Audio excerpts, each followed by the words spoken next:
If your first foray into eco-friendly transport is more of a step than a leap, one of these two mid-size SUVs might be what you're after: the MG HS plug-in hybrid and the Toyota RAV4 Cruiser Hybrid.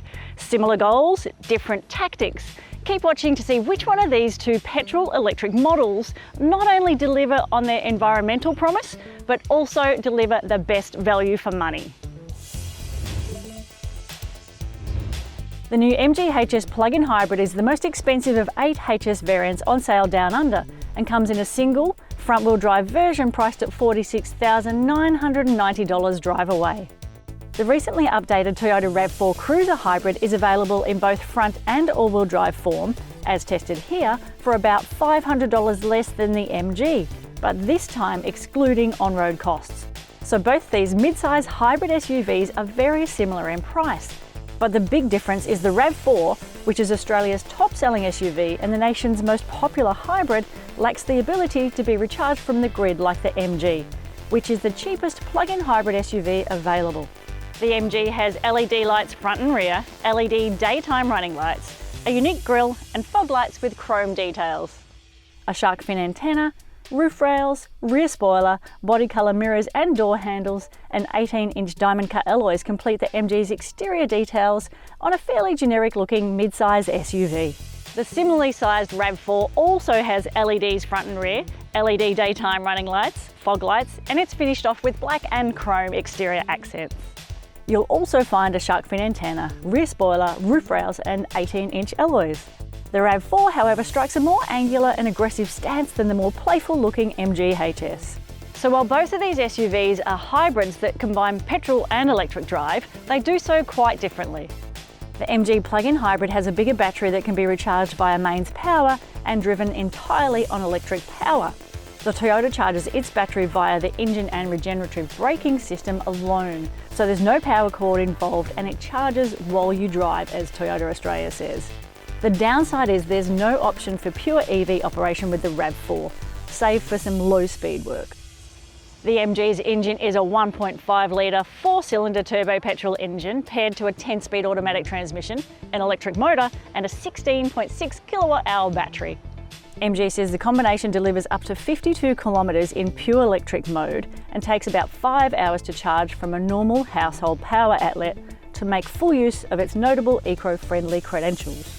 The RAV4 Cruiser Hybrid, on the other hand, runs a 2.5 litre naturally aspirated petrol engine and it's matched to a CVT auto. And in the case of the all-wheel drive, it has a total of 3 electric motors, including 2 up front. Both cars come with an 8-year, 160,000 kilometre warranty for their hybrid batteries, but the MG's 7-year unlimited kilometre warranty is 2 years longer than the Toyota's. The inside of the MG is really fresh and modern. It's got this clean, minimalist vibe, which I am really liking. Keyless entry and push-button start, 6-way electric adjust heated leather seats, dual-zone climate control and a perforated leather steering wheel are much welcomed inclusions that set a nice tone for the MG. The MG's tech and infotainment is really cool. This big 10.1-inch screen is easy to navigate and it's got most of the things you would expect. And this large virtual cockpit is the kind of thing that we see in much more expensive Euro cars. A 6-speaker sound system, Apple CarPlay and Android Auto and satellite navigation are standard. The MG's downfall is how slow its screen is to react with pretty much every command. The MG's cabin does feel quite compact, but it still has good storage solutions. A lidded armrest, 2 cup holders and a bit of oddment storage here, and some more here. But what I really like is that you can close them off, cover them up to hide stuff. Jumping in the RAV4, it feels like they've managed to carve out a larger and more spacious interior. They've definitely taken a really different approach to design and you'll find buttons and dials everywhere. It's quite busy. It too features keyless entry and push-button start, dual-zone climate control and multiple USB charge points. A 10-way electric adjust heated leather seat with 2-position memory is a step up on the MG's. The RAV4 has a smaller 8-inch screen for the anchor for its tech and infotainment, and its execution and design is a little more old school, but that can be a really good thing for some people. It means that you've got really clearly labelled buttons and it makes it very easy to master. You'll also find Apple CarPlay and Android Auto, satellite navigation, Bluetooth as in the MG, but a 9-speaker sound system, digital radio and wireless phone charging are again a step up for the RAV4's standard equipment. Storage in the RAV4 is really good. You've also got 2 cup holders, a lidded armrest, some extra storage here, but then you have these 2 nooks that we didn't find in the MG.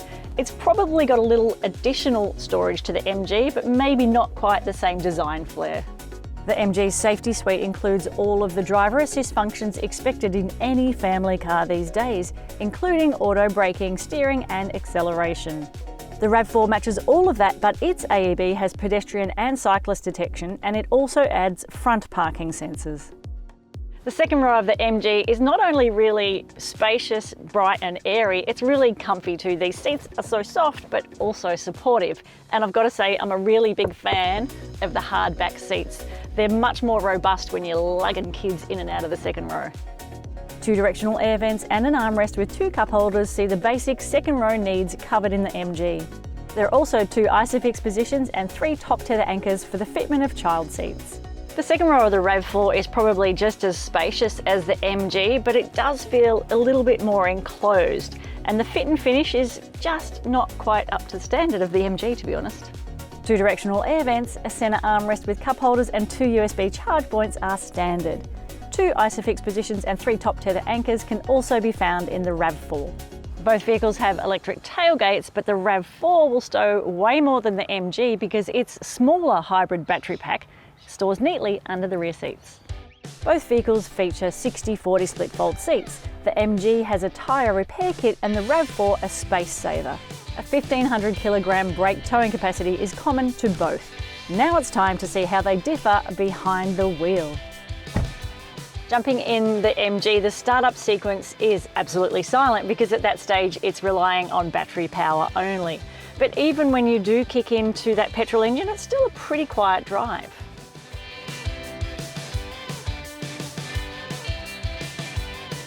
The MG will employ its pure EV mode at the press of a button or when it deems fit.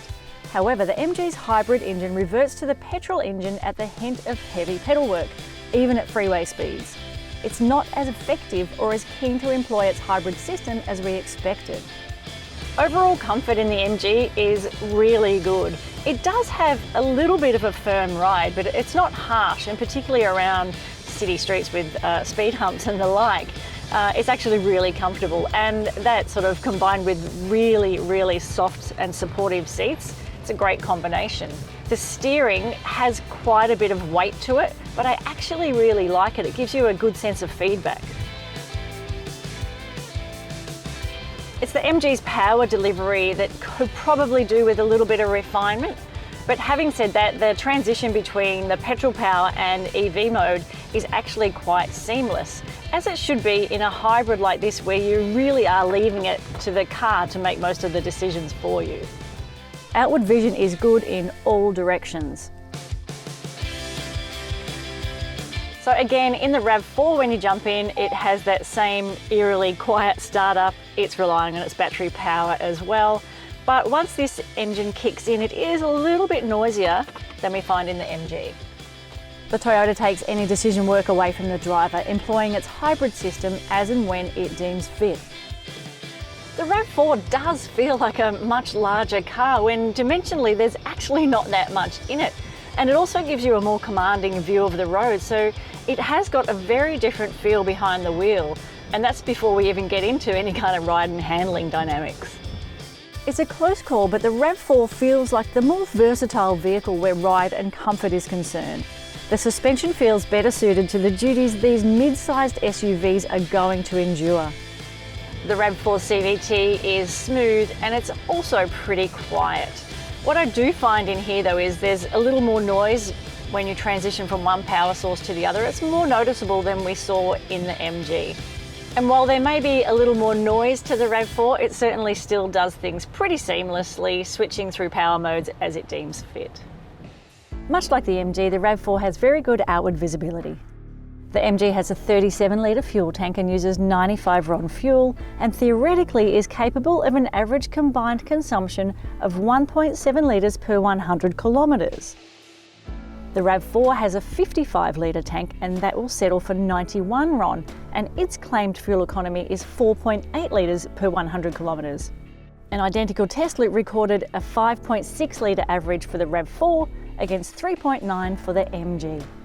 Parking the MG is a breeze thanks to rear sensors and a 360-degree camera.